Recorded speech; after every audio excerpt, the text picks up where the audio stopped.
अपने पसंदीदा सीरियल के ऐसे ही डेली अपडेट देखने के लिए हमारे चैनल SG सीरियल अपडेट्स को सब्सक्राइब करें। आज के एपिसोड की शुरुआत एक बड़े खुलासे से होती है, जब तुलसी वृंदा को बताती है कि आखिरकार पुलिस ने रणविजय को गिरफ्तार कर लिया है।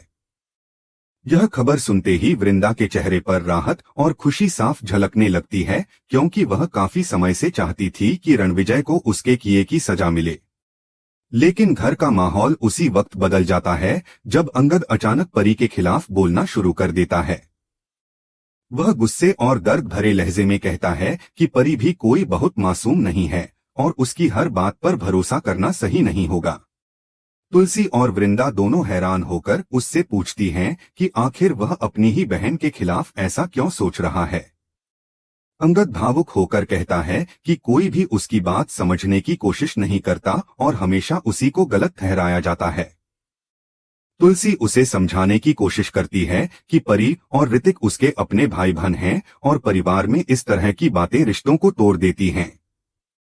इस पर अंगद का दर्द और गहरा हो जाता है और वह टूटे हुए स्वर में कहता है कि उसके अपने पिता ने भी कभी उसका साथ नहीं दिया, इसलिए अब वह किसी से उम्मीद नहीं रखता। इसी बीच अंगद के फोन की घंटी बजती है। स्क्रीन पर रणविजय का नाम देखकर वह चौंक जाता है, लेकिन किसी बहाने से कमरे से बाहर निकल जाता है। फोन पर रणविजय उससे मिलने के लिए कहता है और थोड़ी ही देर में पुलिस से रिहा होकर सीधे उसी जगह पहुंच जाता है जहां अंगद उससे मिलने आता है। अंगद उससे पूछता है कि आखिर उसने उसे क्यों बुलाया। रणविजय मुस्कुराते हुए कहता है कि वह सिर्फ उसकी वफादारी परखना चाहता था। यह सुनकर अंगद साफ शब्दों में कह देता है कि उसकी वफादारी सिर्फ अपने परिवार के लिए है और उसे रणविजय बिल्कुल पसंद नहीं है। वह यह भी कह देता है कि आगे से किसी भी तरह की मदद के लिए उसे फोन न किया जाए। इतना कहकर वह वहां से चला जाता है और रणविजय उसे जाते हुए देखता रह जाता है। अकेला पड़ने के बाद रणविजय तुरंत नो को फोन करता है और कहता है कि उसे एक ऐसे वकील की जरूरत है जो किसी भी हालत में उसे केस जिता सके। नो पूरे आत्मविश्वास के साथ कहती है कि उसने पहले से ही एक ऐसा वकील ढूंढ लिया है जो पक्का उसकी जीत सुनिश्चित करेगा। यह सुनकर रणविजय को राहत मिलती है और वह खुद को फिर से ताकतवर महसूस करने लगता है। दूसरी तरफ सूची नोएना से पूछती है कि वह रणविजय की मदद क्यों कर रही है, जबकि वह जानती है कि वह गलत इंसान है। नो बेझिझक कह देती है कि वह यह सब सिर्फ इसलिए कर रही है क्योंकि वह नहीं चाहती कि तुलसी जीत जाए। उसे तुलसी की सफलता और उसकी बढ़ती ताकत बिल्कुल पसंद नहीं है। वह परी से भी बेहद नाराज है क्योंकि परी ने मुश्किल वक्त में उससे मदद नहीं मांगी और उसे नजरअंदाज किया। गुस्से में नो कहती है कि परी ने उसका अपमान किया है और अब वह उसे ऐसी हालत में पहुंचाएगी कि वह उसके सामने गिड़गिड़ाने को मजबूर हो जाएगी। नो साफ साफ कहती है कि उसे रणविजय से भी कोई खास लगाव नहीं है, लेकिन परी से उसकी नाराजगी कहीं ज्यादा गहरी है। वह परी को स्वार्थी लड़की बताती है और सूची से कहती है कि अब रणविजय परी को और ज्यादा परेशान करेगा। वह यह सब जानबूझकर होने देगी ताकि परी टूट जाए और मदद मांगने उसके पास आए। तब वह दिखावे के तौर पर उसकी मदद करेगी, लेकिन अंदर ही अंदर अपनी जीत का जश्न मनाएगी। नो यह भी कहती है कि वह किसी भी कीमत पर तुलसी को जीतने नहीं देगी और उसकी हर चाल को नाकाम कर देगी। इधर कहानी का रुख बदलता है और मिताली अपनी दोस्त से मिलने जाती है। दोनों एक नए खुले कैफे में बैठकर बातें करने लगती हैं। मिताली की दोस्त देखती है कि टिम्सी समोसा खा रही है तो वह चिंता जताते हुए कहती है कि समोसा उसकी सेहत के लिए अच्छा नहीं है और उसे ज्यादा तला भुना खाने से रोकना चाहिए। लेकिन मिताली हंसते हुए कहती है कि एक समोसे से कुछ नहीं होगा और अगर वह इसे खाकर सो जाएगी तो उसे थोड़ी देर सुकून मिलेगा। उसकी दोस्त समझाती है कि अपने आराम के चक्कर में उसे जरूरत से ज्यादा न खिलाए क्योंकि यह आदत आगे चलकर नुकसानदेह हो सकती है। मिताली आत्मविश्वास के साथ कहती है कि वह उसकी माँ है और अच्छे बुरे का ध्यान रखना उसे अच्छे से आता है। वापस घर में वृंदा तुलसी से कहती है कि उसे वैष्णवी और बाकी सभी की बहुत याद आ रही है। तुलसी बताती है कि उसी ने सबको कहा था कि इतने दिनों की मेहनत के बाद थोड़ा शहर घूम आएं और मरीन ड्राइव पर समय बिताएं। फिर वृंदा पूछती है कि इस जीत से बंधेज को कितना फायदा हुआ होगा। तुलसी मुस्कुराते हुए कहती है कि वह बंधेज को सिर्फ फायदे नुकसान के नजरिए से नहीं देखती।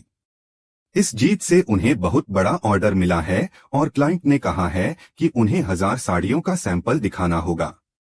यह सुनकर तुलसी की चिंता बढ़ जाती है, क्योंकि इतने कम समय में 1000 साड़ियां तैयार करना आसान नहीं है। इसी दौरान अंगद घर लौटता है। तुलसी उससे पूछती है कि क्या उसने अपने दोस्त की मदद कर दी। अंगद हामी भर देता है, लेकिन उसके चेहरे पर उलझन साफ नजर आती है। तुलसी उसे बड़े ऑर्डर के बारे में बताती है और कहती है कि उन्हें 1000 साड़ियां तैयार करनी हैं। अंगद अंदाजा लगाता है कि शायद सामने वाले यह परखना चाहते हैं कि वह इतने कम समय में इतना बड़ा काम संभाल पाएगी या नहीं।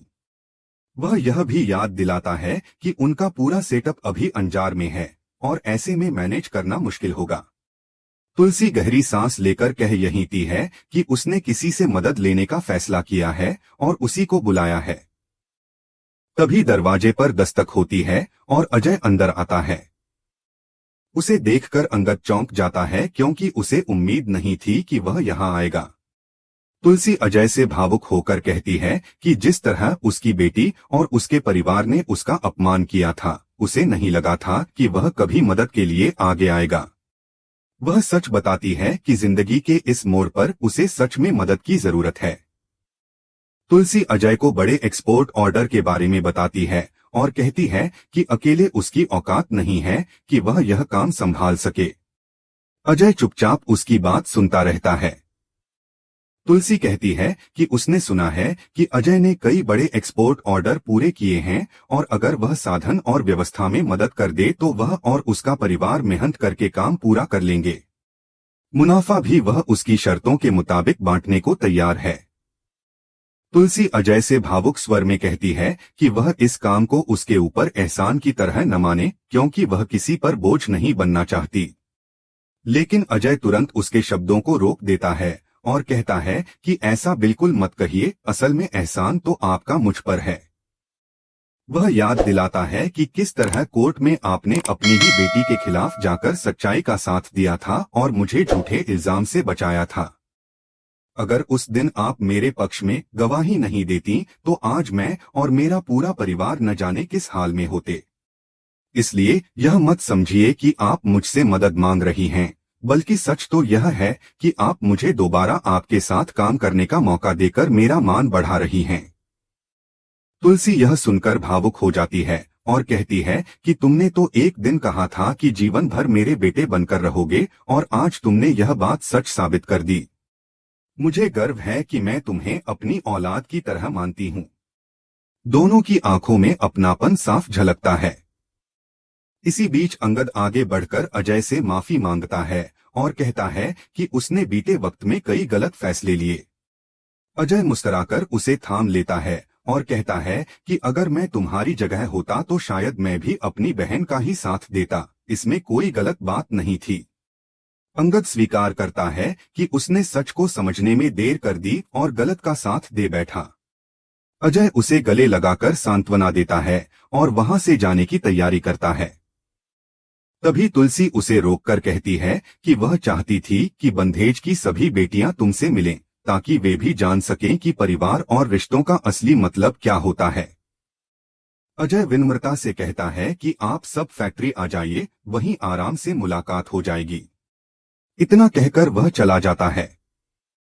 अजय के जाते ही तुलसी गहरी सोच में डूब जाती है और धीमे स्वर में कहती है कि परी कितनी बदनसीब है। वह जिस इंसान को कोयला समझकर छोड़ आई थी, वही असल में हीरा निकला और आज वह खुद शांतिनिकेतन में एक कोयले के टुकड़े को सीने से लगाए बैठी है। उसकी आंखों में अपनी बेटी के लिए चिंता साफ दिखाई देती है। उधर मिहिर अपने बाप जी से फोन पर बात कर रहा होता है और उनसे कहता है कि आप शादी की तैयारियां शुरू कर दीजिए, यहाँ सब कुछ तुलसी ने संभाल रखा है। वह फोन रखने ही वाला होता है कि पीछे से नो ताना मारते हुए कुछ कह देती है। मिहिर झुंझलाकर बोलता है कि बाप जी को तो यही लगता है कि तुलसी सब संभाल रही है। अब क्या उन्हें यह सच बता दूं कि तुलसी यहाँ है ही नहीं? अगर सच सामने आ गया तो शांतिनिकेतन हाथ से निकल जाएगा। नो बेपरवाही से कहती है कि भाड़ में जाए शांतिनिकेतन। मिहिर हंसते हुए उसे चिढ़ाता है कि अगर शांतिनिकेतन भाड़ में जाएगा तो तुम्हें भी वहीं जाना पड़ेगा और वहां तो पहले से ही भीड़ बहुत होगी। दोनों के बीच हल्की नोकझोंक का माहौल बन जाता है।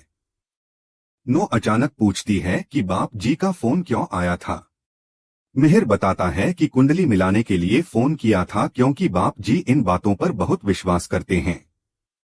उनके लिए यह 2 जिंदगियों और 7 जन्मों का सवाल है। नो हंसकर कहती है कि किसे पता है 7 जन्म होते भी हैं या नहीं। असली कमिटमेंट तो इंसान के व्यवहार से पता चलता है, कुंडली देखकर नहीं। मिहिर गंभीर होकर कहता है कि लोग अक्सर बाहर से कुछ और अंदर से कुछ और होते हैं, इसलिए बाप जी सावधानी रखना चाहते हैं। वह नो को देव और सलोनी की कुंडली दिखाता है और बताता है कि उनके 36 में से 34 गुण मिल रहे हैं। नो उदासीनता से कहती है कि उसे इन बातों पर जरा भी भरोसा नहीं है। मिहिर मजाक में नो से उसकी जन्मतिथि पूछता है और अपनी कुंडली से मिलाने लगता है। थोड़ी देर बाद वह हैरानी जताते हुए कहता है कि हमारी तो एक भी गुण नहीं मिल रहे, यह कैसे हो सकता है? नो तुरंत बोल उठती है कि इसीलिए मैं इन सब बातों को नहीं मानती, क्योंकि असली जिंदगी कुंडली से नहीं चलती। तभी अचानक घर में रणविजय की गुस्से से भरी आवाज गूंजती है। वह परी पर चिल्ला रहा होता है और ताने मारते हुए कहता है कि तुम कैसी पत्नी हो जो अपने ही पति को जेल भिजवाने में लगी रही। लेकिन देखो, मेरा कुछ नहीं बिगड़ा, मैं आजाद होकर वापस आ गया हूँ। परी रोते हुए कहती है कि मुझे भी आजाद कर दो, मैं पिछले 6 साल से इस घर में कैद हूँ। दोनों के बीच तीखी बहस शुरू हो जाती है। परी हिम्मत जुटाकर कहती है कि मुझे छोड़ दो, मैं अब और नहीं सह सकती। रणविजय उस पर और भड़क जाता है। परी दर्द और आक्रोश में कहती है कि मैं इतने साल सिर्फ अपनी बेटी के लिए चुप रही, लेकिन अब नहीं रहूंगी। मैंने बहुत सह लिया, अब मैं तुम जैसे हैवान के साथ एक पल भी नहीं रह सकती। रणविजय गुस्से में हाथ उठाता है और उसे थप्पड़ मारने की कोशिश करता है, तभी मिहिर दौड़कर उसका हाथ पकड़ लेता है। रणविजय चौंक जाता है। मिहिर उसका हाथ मोड़ते हुए दहाड़ता है कि परी का बाप अभी जिंदा है, और अगर मेरी बेटी की तरफ उंगली भी उठाई तो तुम्हारी ऐसी हालत करूंगा कि तुम अपनी बेटी का नाम तक भूल जाओगे। वह रणविजय को जोर से धक्का देता है। रणविजय मिहिर की तरफ देखकर कहता है कि आप यह सब ठीक नहीं कर रहे, लेकिन मिहिर का गुस्सा भी फूट पड़ता है। वह रणविजय को जमीन पर पटक देता है और कहता है कि तुम्हें अपने परिवार का हिस्सा बनाकर मैंने बहुत बड़ी गलती की है। फिर वह उसे घर से निकल जाने का आदेश देता है। नो बीच में आकर उसे रोकने की कोशिश करती है, लेकिन मिहिर साफ शब्दों में कह देता है कि तुम बीच में मत पड़ो। नो हैरान रह जाती है और इस तनाव भरे माहौल के साथ एपिसोड खत्म हो जाता है। अगले एपिसोड की झलक में दिखाया जाता है कि रणविजय बदले की आग में जलते हुए गरिमा को स्कूल से जबरदस्ती अपने साथ ले जाता है। जब परी गरिमा को लेने स्कूल पहुंचती है तो रणविजय उसे एक कमरे में बंद कर देता है। खबर मिलते ही तुलसी घबराकर वहां पहुंचती है और पूछती है कि परी कहाँ है। गरिमा कांपते हुए उसे सारी बात बता देती है। परी को उस हालत में देखकर तुलसी की सांसें अटक जाती हैं और उसका दिल डर से भर जाता है। कहानी यहीं एक खतरनाक मोड़ पर आकर रुक जाती है।